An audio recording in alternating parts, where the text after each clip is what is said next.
The sun beat down with a lazy, golden warmth over Grant Park that Saturday afternoon. Children screamed with laughter near the playground, a balloon vendor struggled against the breeze, and somewhere in the distance, the thin melody of a street saxophonist painted the air with wistful blues. Marcus Reed strolled casually along the walking path, his worn sneakers kicking up little puffs of dust.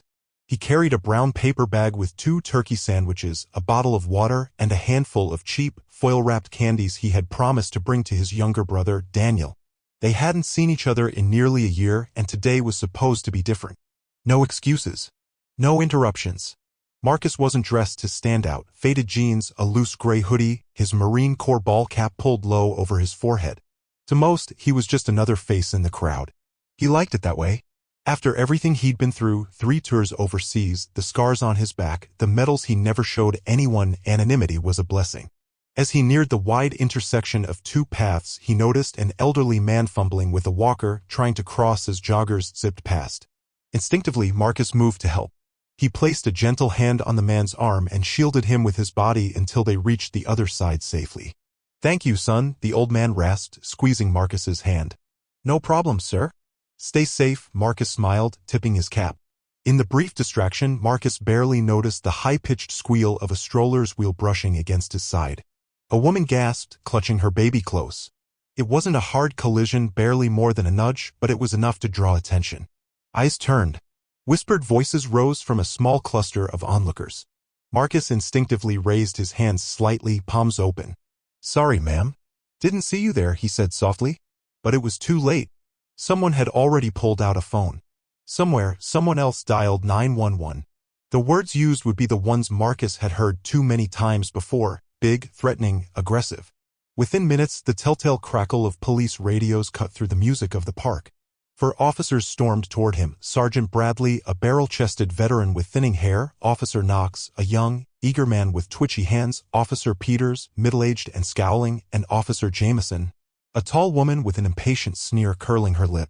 Marcus stood still as they approached, every fiber of his military training screaming to keep calm. "Hey, you!" Sergeant Bradley barked, jabbing a finger at Marcus's chest. "Get on your knees. Hands behind your head." Marcus froze, confusion flashing across his face. "Sir, I think there's a miss under." "I said on your knees," Bradley roared, stepping closer. The crowd that had begun forming murmured uneasily. Cell phones rose like a forest of antennas. Marcus, glancing around, saw no safety here, only judgment. Slowly, deliberately, he knelt on the path, lacing his fingers behind his head. Knox moved first, grabbing Marcus's arm roughly and yanking it backward. Marcus winced but didn't resist. Peters joined in, forcing his other arm down. Jameson's knee drove into his back, slamming him toward the dirt. He heard the crunch of gravel in his ears before he felt the first punch land, fist meeting ribs with brutal precision. Marcus gasped, tasting blood in his mouth. Another blow followed, then another. Boots scraped across his thighs, his side, his back. The world became a blur of pain and noise.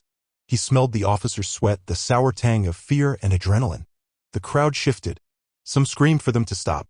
Some simply recorded. "Stop resisting," Knox shouted, though Marcus hadn't moved at all. Another knee struck his temple, stars bursting behind his eyelids. For a moment, the world dimmed. And then something inside Marcus shifted. He had promised himself he would never fight on American soil. Not after what he'd seen. Not after how hard he had fought to control the storm inside him. But as his body pushed against the weight of 3 officers, something primal ignited. Slowly, with staggering effort, Marcus rose to one knee, shrugging off Knox's grip. Peters cursed and swung a baton, but Marcus caught the blow with his forearm, absorbing it with a grunt. Gasps rippled through the crowd. As Marcus pushed to his feet, the torn remains of his hoodie slid from his broad shoulders, revealing a body carved by years of combat training. Every muscle corded, every scar telling a story of survival. For the first time, the officers faltered. Bradley took an instinctive step back. Peters tightened his grip on the baton but didn't swing. Knox's eyes widened. Jameson's mouth twitched nervously. Marcus didn't raise a fist. He didn't yell. He just stood there, blood dripping from a cut above his brow, breathing hard, looking each officer dead in the eye. The moment stretched into eternity. Somewhere, a baby wailed, and then the murmuring crowd found its voice. "Leave him alone. He's not resisting. You're on camera." Sergeant Bradley barked into his radio for backup, his voice cracking. But the damage was done, the narrative no longer theirs to control. Marcus remained motionless, not because he was afraid, but because he knew one wrong move could mean his death. His Marine Corps instincts screamed at him, adapt, survive. As more police vehicles screeched into the park, Marcus allowed himself to be cuffed again, but this time he made them work for it. He didn't drop his gaze. He didn't flinch. When they shoved him into the back of a cruiser, he caught the reflection in the glass window, dozens of people recording, shouting his name now. He wasn't invisible anymore. As the car pulled away, Marcus leaned back against the hard seat and closed his eyes, feeling the deep ache in his ribs, the bruises blooming across his body. This wasn't the end. It was only the beginning. The cruiser rattled as it bumped along cracked streets, every pothole jostling Marcus's battered ribs. He kept his gaze forward, silent, the heavy weight of the handcuffs biting into his wrists. Officer Jameson sat beside him in the back seat, avoiding his eyes, her own darting nervously toward the dashboard camera she knew was running. Outside the window, the city blurred by sidewalks crowded with Saturday shoppers, families carrying bags of groceries, a teenager skateboarding past, a wall splashed with graffiti. Life moved on, oblivious to the fact that in the back of this grimy police car sat a man who had once carried the weight of 100 lives on his shoulders in lands far from here. Marcus's mind wandered, half-lulled by the rhythm of the road, back to the desert heat of Fallujah where the world burned red and black and brothers fell like leaves in a firestorm. He thought of Corporal Jenkins, smiling one second and gone the next, of Lieutenant Monroe pulling Marcus from the wreckage of a bombed-out Humvee. He thought of Daniel, his little brother, only 10 years old when Marcus had left for boot camp. Back then, Daniel's hero worship had shone in his wide eyes, a belief that Marcus could protect them from anything, the gangs, the hunger, the bleakness creeping like mold across their Chicago neighborhood. Now Daniel was 23, a barber, proud owner of a tiny shop with peeling paint and a neon open sign that flickered half-heartedly. Marcus had promised he'd be there today. He'd promised. The cruiser lurched to a stop in front of the precinct, jolting Marcus from the tide of memory. The doors swung open and Jameson barked at him to step out. He did, towering over her despite the pain. Inside, the fluorescent lights of the booking room buzzed like angry wasps. A weary-looking desk sergeant barely glanced up from his paperwork as they processed Marcus, mugshots, fingerprints, a cursory medical check performed by a bored paramedic who barely concealed his disdain. Assaulting an officer, resisting arrest, disorderly conduct, the charges piled up like bricks, building a wall around Marcus that he could feel growing taller by the minute. They tossed him into a holding cell, the door clanging shut with a sound that seemed to vibrate inside his bones. Marcus sat heavily on the hard bench, resting his bruised head against the cool cinder-block wall. Somewhere down the corridor, a man was shouting obscenities. Somewhere else, a woman sobbed into her hands. Marcus closed his eyes. He didn't know how long he sat there, minutes, hours, but eventually the door buzzed open again. "You made the news," Officer Knox sneered from the threshold, holding a tablet screen toward him.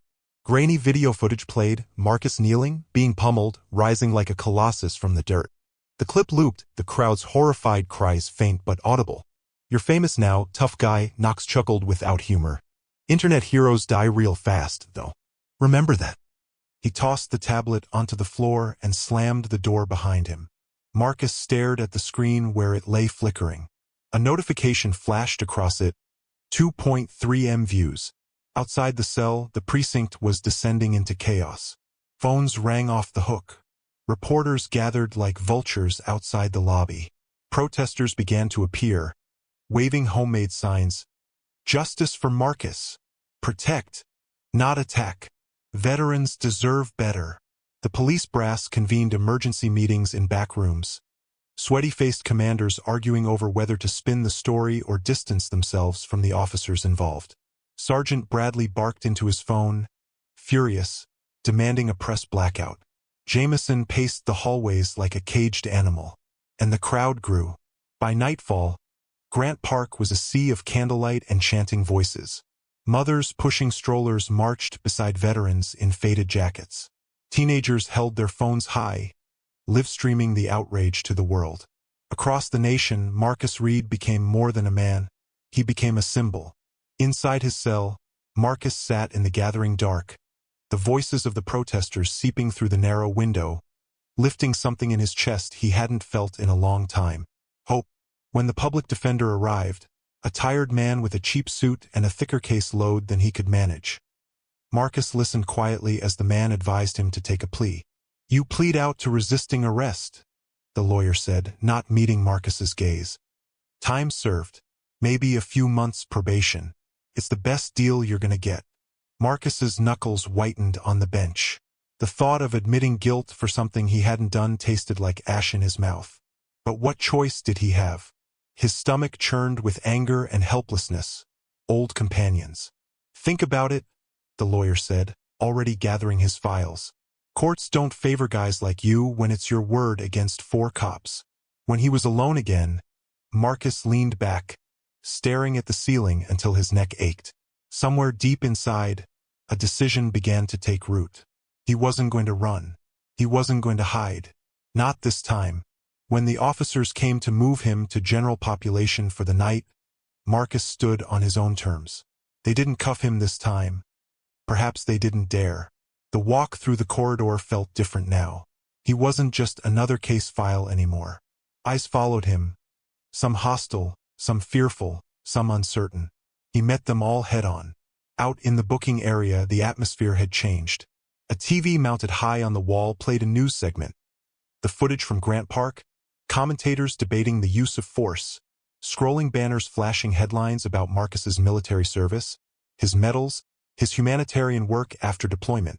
An older black officer, a lieutenant by the silver bars on his collar, caught Marcus's eye as he passed.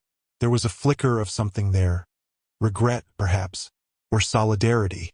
Marcus nodded once, almost imperceptibly. The lieutenant nodded back. A door slammed open near the entrance. "Read!" a voice called out. It was a woman, young, her hair pulled into a neat bun, glasses perched precariously on her nose. She clutched a stack of legal papers and wore an expression of fierce determination. "I'm Emma Sullivan. I'm your new attorney," she said briskly. "You're not taking any plea deals." Before Marcus could process her arrival, she thrust a copy of the First Amendment into his hand and added, "You have the right to fight back. And trust me, we're going to make them wish they'd never touched you." Marcus blinked at her, stunned by her fire. Outside, the chanting grew louder. The cameras kept rolling. The night deepened. And somewhere, Marcus Reed began to believe, for the first time in a long time, that maybe, just maybe, he wasn't alone anymore. The morning after his release on bail, Marcus awoke to the shrill, unrelenting vibration of his phone. For a moment, he lay still in the tiny one-room apartment above his brother's barbershop, blinking against the weak light filtering through the cracked blinds. Every inch of his body ached. A dull, bruised symphony. But something heavier than pain kept him pinned to the mattress. The weight of a world that, overnight, had decided to know his name. The phone vibrated again and again. Marcus finally reached for it, wincing as his ribs protested. Messages filled the screen. Journalists, old military buddies, activists, strangers offering words of support or begging for interviews. He dropped the phone onto the nightstand, pressing the heels of his hands into his eyes. Downstairs, the faint buzz of clippers and muted conversation drifted up through the floorboards. Life going on, stubborn and relentless. He sat up slowly, every movement stiff, and swung his legs off the side of the bed. His hoodie lay crumpled in the corner, the torn fabric stained with blood. He let it lie. There was a knock at the door. "Marcus!" Daniel's voice, hesitant. Marcus grunted in response, and the door creaked open. Daniel peeked in, his face a mixture of worry and awe. He was shorter than Marcus, stockier, with the same sharp jawline and deep-set eyes. "You okay?" Daniel asked. Marcus shrugged. "Alive." Daniel hesitated, then crossed the room, holding out a tablet. "You should see this." Marcus accepted it warily. The screen displayed a news article, headline blazing, "Decorated Marine brutalized by police. Justice for Marcus Reed." Beneath it, a video montage played. Footage of Marcus kneeling in the park, the brutal assault, his slow, defiant rise to his feet, the stunned expressions of the officers. Intercut were images from Marcus's military service, receiving medals, hugging children in disaster zones, standing solemnly at flag-draped coffins. Interviews flashed across the screen, a mother tearfully recalling how Marcus had shielded her during a mall shooting. An old Marine buddy, voice thick with emotion, calling Marcus the best of us. A high school teacher holding up Marcus's essay about wanting to build instead of destroy. The narrative had escaped the police's control. Marcus was no longer just a suspect. He was a symbol. Marcus set the tablet down, his throat tight. Daniel shifted awkwardly. People are planning a rally. Today. In the park. Marcus scrubbed a hand over his face. I didn't ask for this. Doesn't matter, bro, Daniel said. It found you. Marcus didn't reply. Later that afternoon, Emma Sullivan arrived, her arms full of manila folders and a laptop bag slung over her shoulder. She was a whirlwind of motion, dropping papers onto the table, pulling out her phone, scribbling notes. We need to act fast, she said without preamble. The department's already trying to spin this. They're leaking juvenile records, fabricating anonymous reports that you were threatening the woman in the park. It's dirty, but it's effective if we don't get ahead of it. Marcus crossed his arms, the bruises beneath his skin flaring in protest. What do you want me to do? Give a speech? Cry on TV? Emma paused, studying him carefully. No, she said. I want you to tell the truth. He laughed bitterly. Since when has the truth mattered? Emma's expression softened, and for the first time, Marcus saw the exhaustion behind her determination. Since you decided to fight back. Together, they crafted a statement. A simple, heartfelt recounting of the incident and Marcus's desire for accountability. Not revenge. No bitterness. No theatrics. Just facts. They recorded it in Daniel's barbershop. The clippers silenced. The chairs pushed back. Emma's phone served as the camera. Marcus spoke plainly, haltingly at first, then with growing conviction. When they finished, Emma uploaded the video to every platform she could reach. Within hours, it had over 5 million views. National news outlets replayed it on a loop. Celebrities tweeted their support. Veterans organizations issued statements demanding justice. Meanwhile, the police department floundered. Body cam footage mysteriously missing.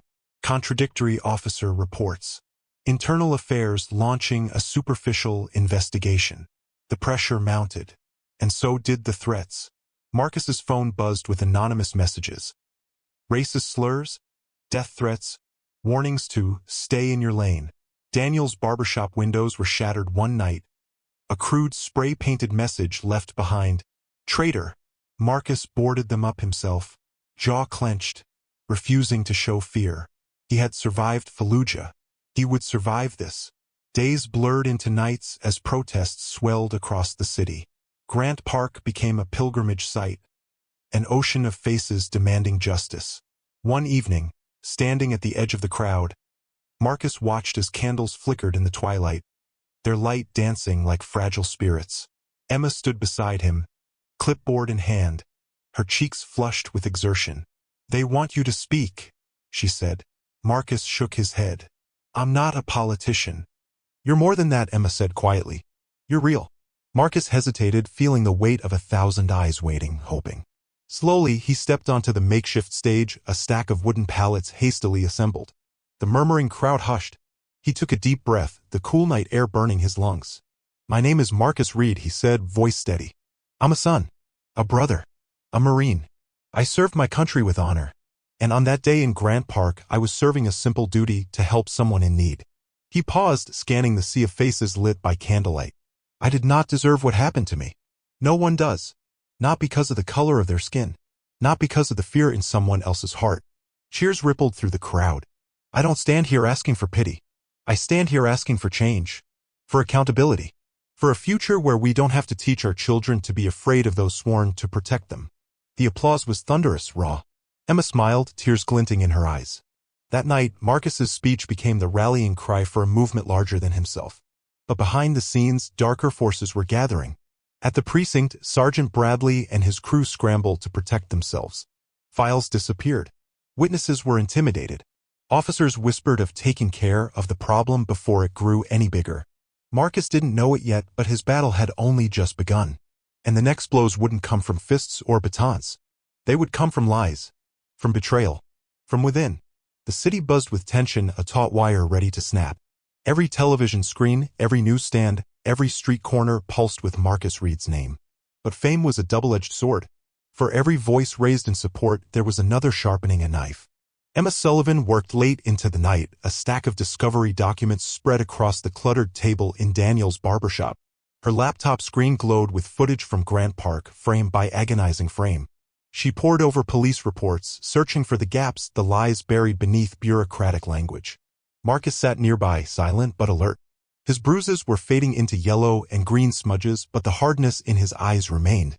"They're hiding something," Emma muttered, flipping through a set of internal memos. Body cams were turned off simultaneously against protocol. No clear incident reports filed within the required window. "It stinks to high heaven." Marcus leaned forward, his voice low. "You think they're going to bury it?" Emma shook her head, a fire in her eyes. "Not if we dig first." The first real crack came from an unlikely source, a young patrol officer named Devon Green. Emma tracked him down after noticing he wasn't listed in any of the Grant Park incident reports, despite having been on duty nearby. In a dim diner on the outskirts of the city, Green sat across from Marcus and Emma, his hands shaking slightly as he stirred his coffee. "I didn't sign up for this," Green whispered, darting nervous glances around. "I became a cop to help people, not cover up beatings." Emma leaned in. "Tell us what you saw." Green hesitated, the weight of betrayal heavy on his shoulders. Finally, he exhaled, voice trembling. "They were laughing. After they cuffed him. Bradley said, bet he thought he was some kind of superhero. Knox joked about how one less thug would have been better. They knew the cameras were off. They did it on purpose." Marcus clenched his fists under the table. Emma pressed, her voice gentle. "Will you testify?" Green paled. "If I do, I'm done. My career, my safety, everything." Marcus met Green's gaze, the Marine in him speaking to the scared young man before him. "Sometimes standing for what's right costs more than we want to pay," he said quietly. "But it's the only way change happens." Green nodded almost imperceptibly. Emma smiled grimly. "Welcome to the right side of history." But exposing the truth came with consequences. 2 days later, Emma's office was broken into. Files rifled, computers smashed. A crude message spray painted across the wall, "Drop it." Marcus arrived first, finding Emma standing amid the wreckage, her shoulders squared despite the tremor in her hands. "They're scared," she said simply. "Which means we're winning." Marcus helped her gather what little remained, the two of them working in grim silence. That night, Emma sat with Marcus on the hood of his truck, parked in an empty lot under the stars. They shared a bottle of warm beer, the bitterness sharp on their tongues. "You're not what I expected," Marcus said, breaking the silence. Emma chuckled dryly. "What, you thought all lawyers were snakes?" Marcus smiled faintly. Still undecided. Emma grew serious, staring up at the sky. "My father's a cop," she said finally. "Chief Sullivan. Maybe you've heard of him." Marcus stiffened. Chief Sullivan had been at the center of multiple police misconduct allegations over the years, always escaping unscathed. Emma saw the recognition in Marcus's eyes and nodded grimly. "Yeah, that's him. Covered up half the dirt in the city. Lied to protect his own. Lied to me for years." Marcus stayed silent, sensing the pain behind her words. "I became a lawyer because I couldn't live in his shadow. I couldn't be part of a system that breaks people and calls it justice." She looked at Marcus then, fierce and vulnerable. "You're not the first he's tried to bury, but you're going to be the first he fails." Marcus raised his bottle in a silent toast. "To burning the rotten house down," Emma said. "To building something better after," Marcus replied. The next morning, they filed a civil lawsuit against the city, the department, and the officers involved. It was a declaration of war. The city responded with all the weapons at its disposal. Slander flooded the airwaves. Old mugshots of Marcus, taken when he was 17 and arrested for defending Daniel from gang members, were splashed across headlines. Anonymous sources whispered about violent tendencies, uncontrolled aggression. It was a character assassination in real time. And it worked on some. Online forums exploded with debates. Talking heads on TV questioned whether Marcus had somehow provoked the officers. Donations to his legal fund spiked, then dropped. Doubt seeped in like poison. One night, as Marcus sat alone in the dark, scrolling through hateful comments, he felt the old rage stirring, the same rage he had spent years mastering, fearing. They wanted him to snap, to become the monster they painted him as. But he wouldn't. Instead, he called Daniel. They talked for hours about growing up on the south side, about their mother's laugh, about the time Marcus had stitched up Daniel's knee with a sewing kit after a bike crash because they couldn't afford the hospital bill. He remembered who he was, not what they said he was. Emma arrived the next day with more good news. A whistleblower inside Internal Affairs had leaked damning emails, jokes about teaching tough guys lessons, conversations about making sure body cams don't tell the wrong story. It was a bombshell. The media tide shifted again. Prosecutors opened an official investigation. Subpoenas flew. Officers were suspended. Some turned on each other, desperate to save their own skins. Sergeant Bradley disappeared from the public eye, reportedly on medical leave. Knox was spotted meeting with federal investigators. Jameson lawyered up. Marcus stood at the center of the storm, battered but unbroken. And he wasn't alone. Veterans groups marched with him. Mothers held his hand at protests. Strangers sent letters, small donations, prayers. Change was coming, but it would not come easy. The trial loomed ahead, a final battlefield where truth and lies would collide. And Marcus Reed was ready to fight for more than himself. He was fighting for everyone who had ever been silenced, beaten down, or told they didn't matter. He was fighting for the future. The courthouse loomed before Marcus like a fortress, all cold stone and towering glass. Protesters gathered on the courthouse steps, their signs waving like battered flags in the cold morning wind. Inside, fluorescent lights buzzed overhead, casting a pale glow over rows of stiff wooden benches. A hum of tension filled the air, thick enough to choke on. Emma walked beside Marcus, a slim folder tucked under her arm, her jaw set in a grim line. She had barely slept for days, working through endless nights to prepare. Yet she moved with the energy of someone who knew the stakes and refused to blink. Marcus adjusted his tie awkwardly. The rented suit felt foreign on his frame, like battle armor that didn't quite fit. His scars itched beneath the fabric, old wounds remembering old wars. "This isn't about just you anymore," Emma murmured as they paused before the heavy oak doors. "It never was." Marcus nodded, every nerve in his body alive with awareness. His heartbeat thudded in his ears, loud and steady. The doors creaked open. Inside, the courtroom was already packed, reporters, activists, civilians. Cameras perched like vultures on the ledges. On the other side of the aisle sat the four officers, Bradley, Knox, Peters, and Jameson, each with their own high-priced attorneys. Their faces were carefully blank, rehearsed for the jury. Judge Monica Herrera presided, a woman with sharp eyes and a reputation for integrity. Her gavel came down sharply, calling the court to order. Opening statements began. The defense painted Marcus as a potential threat, suggesting the officers had acted reasonably in a rapidly evolving, dangerous situation. They cited his size, his military training, implying that his very existence was provocation enough. Emma rose next, her voice steady. Marcus Reed is not on trial because he committed a crime. He is on trial because he survived one. She detailed the sequence of events with precision, layering facts atop emotion, building a bridge from the jury's heads to their hearts. Then came the witnesses. The prosecution called Devon Green first. His voice shook, but he held firm under cross-examination, describing the officers' laughter, the deliberate disabling of body cams. Next came a parade of character witnesses, the mother from the mall shooting, an old Marine commander, Marcus's former teachers. Each story painted a portrait of a man who had spent his life protecting others only to be treated as less than human in his own country. When Marcus finally took the stand, the room fell into a hush.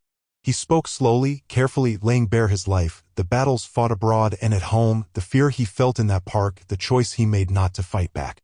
"They beat me because they could," he said simply. "Because they thought no one would care." Emma guided him gently through the testimony, but the defense tore into him like wolves. They pulled up his juvenile record. They implied he was angry, combative. They tried to twist his silence into guilt, his pain into aggression.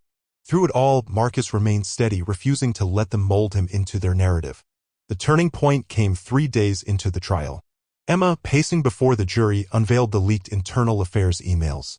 Projected onto a giant screen, the words seared into the jurors' minds, crude jokes, explicit plans to manipulate evidence, casual admissions of brutality. The courtroom gasped. Judge Herrera hammered her gavel for silence, but the damage was done. The jury saw behind the curtain. They saw the rot. The defense scrambled, their strategy unraveling. Prosecutors seized the momentum, hammering home the culture of impunity within the department, the systemic failures that allowed men like Bradley to act without fear of consequence. Closing arguments were a blur of passion and precision. Emma's voice cracked only once when she said, "We ask our veterans to risk their lives for freedom abroad. Isn't it time we guarantee them freedom at home?" The jury deliberated for 6 hours. When they returned, the room seemed to hold its breath. The foreman, a middle-aged woman with silver hair and determined eyes, stood. "We find the defendants guilty." The words echoed through the room like thunder. Guilty of assault. Guilty of falsifying reports. Guilty of civil rights violations. Bradley's face twisted in fury. Knox slumped forward, defeated. Peters and Jameson stared blankly as if the ground had shifted beneath them. Marcus sat very still, his hands gripping the edges of the table, the emotions storming inside him too vast for easy release. Judge Herrera ordered the immediate termination of the officers and referred the case to federal prosecutors for additional charges. As reporters swarmed, as cheers erupted outside, Marcus turned to Emma. "We did it," she said, her voice barely a whisper. "No," Marcus corrected, a faint smile tugging at his lips. "We started it." Over the next weeks, the dominoes kept falling. The police chief, Emma's father, was forced to resign amid scandal. Internal affairs underwent a sweeping overhaul. Policies changed. Training standards improved. Civilian oversight committees formed. Marcus received a financial settlement, a sum that could have bought him anonymity for life. Instead, he donated half of it. New youth centers opened on the South Side, offering mentorship and shelter. Veterans struggling with PTSD found new clinics funded by Marcus's donations. He wasn't just rebuilding his own life. He was helping rebuild his community. At the official press conference announcing the reforms, Marcus stood behind the mayor, the city officials, the activists. He wore a simple suit and a calm, quiet pride. When the cameras clicked, he didn't pose. He stood tall. Like he always had. The battle wasn't over. Racism, injustice, and corruption still festered beneath the surface. But now, the city knew Marcus Reed wasn't just a name in a headline. He was a force. And he wasn't going away. Months passed. The sharp buzz of outrage that once electrified the city began to soften, transforming into something steadier, more enduring. Real change rarely came with fireworks or loud victories. It came quietly with long hours and stubborn, patient hands. For Marcus Reed, life didn't return to normal. It evolved into something new. Every morning he woke in the small two-bedroom house he'd purchased on the South Side, a modest place with peeling paint and a stubborn garden, and reminded himself that survival wasn't the goal anymore. Living was. Daniel lived nearby now, their bond stronger than it had been since they were kids. The barbershop thrived, not just as a business, but as a community hub. Flyers covered its windows advertising job fairs, mentorship programs, free legal aid sessions, things that Marcus, through partnerships and donations, helped bring to life. Emma's nonprofit legal clinic opened its doors a few blocks away, its sign reading, "Justice First." She fought now for others like Marcus, people who had been beaten down by a system designed to forget them. They didn't forget anymore. One chilly Saturday morning, Marcus stood at the edge of Grant Park, watching volunteers set up folding tables and pop-up tents. Bright banners snapped in the breeze.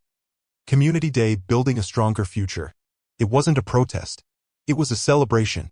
There were booths offering free health checkups, a mobile library van, face painting for kids. Local restaurants donated food. The city had officially sanctioned the event, a tiny acknowledgement of the debt it owed. Marcus spotted Daniel manning the grill, flipping burgers with theatrical flair. He caught sight of Emma organizing a stack of pamphlets, her glasses slipping down her nose as she barked orders at a team of eager law students. Laughter floated through the air, blending with the smell of fried onions and the rhythmic thump of a local band setting up nearby. As Marcus walked the paths of the park, paths once stained with his blood, people approached him constantly, shaking his hand, clapping him on the back, thanking him. An elderly woman pressed a Bible into his hands with trembling fingers. A teenage boy asked for a selfie. A young mother lifted her toddler into Marcus's arms for a picture, tears glittering in her eyes. He accepted it all with humility, but something in him ached, not from pain, but from the sheer weight of having mattered. Toward the center of the park, a small ceremony was underway. A stone memorial, newly installed, stood gleaming under the pale sunlight. Etched into its surface were the words, "To those who rise when others fall. To those who fight not for glory but for justice." In honor of Marcus Reed and the countless others who dared to stand. The mayor spoke briefly, his words drowned at times by the cheers of the crowd. Then he handed the microphone to Marcus. For a heartbeat, Marcus froze. He wasn't a man of speeches. He wasn't polished. But as he looked at the sea of faces, young, old, black, white, brown, he realized none of that mattered. They didn't want perfection. They wanted truth. He stepped up, feeling the solid earth beneath his boots. "I never set out to become a symbol," he began, voice rough with emotion. "I never wanted fame. I wanted fairness. I wanted what every person deserves: dignity, respect, safety. He paused, letting the words settle. I didn't get here alone. And none of us move forward alone. He glanced toward Emma, toward Daniel, toward the families and veterans and students who had marched, fought, and refused to look away. This is our city. Our fight. Our future. He rested a hand lightly on the memorial stone. And this, he said, voice steady now, is just the beginning.